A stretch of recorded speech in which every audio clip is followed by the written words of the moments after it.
Update India TV, हर खबर सच्चाई की। राळेगाव महावितरण अभियंता लाचखोर सापडला। 5,000ची लाच घेताना रंगेहात पकडले।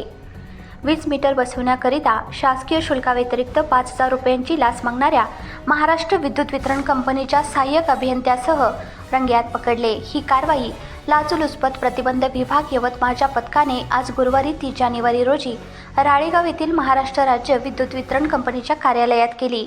जगदीश श्रीराम ढुमणे, वय वर्ष 45, पद सहाय्यक अभियंता वर्ग 2, नेमणूक उपकार्यकारी अभियंता महाराष्ट्र राज्य विद्युत वितरण कंपनी मर्यादित उपविभाग राळेगाव असे लाच घेताना पकडलेल्या अधिकाऱ्याचे नाव आहे।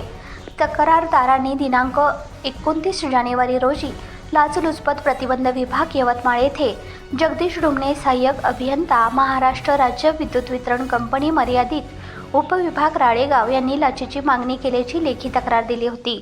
त्यावरून एसीबीच्या पथकाने 30 जानेवारी रोजी पंचासमक्ष पडताळणी केली।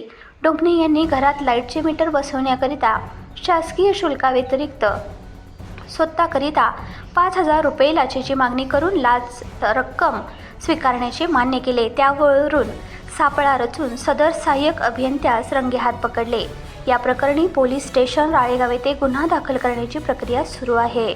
सदरची कारवाई मारुती जगताप, पोलीस अधीक्षक अँटी करप्शन ब्युरो अमरावती, परिक्षेत्र अमरावती, सचित्र शिंदे, अप्पर पोलीस अधीक्षक अमरावती, पोलीस उप अधीक्षक उत्तम नामवाडे, अँटी करप्शन ब्युरो यवतमाळ यांच्या मार्गदर्शनाखाली पोलीस निरीक्षक अर्जुन घनवट, पोलीस अंमलदार पोहवा अतुल मते, अब्दुल वसीम, पोलीस नायक सचिन भोयर, सुधीर कांबळे, राकेश सावसाकडे, गोवर्धन वाढई व चालक श्रेणी पोलीस उपनिरीक्षक संजय कांबळे यांनी केली।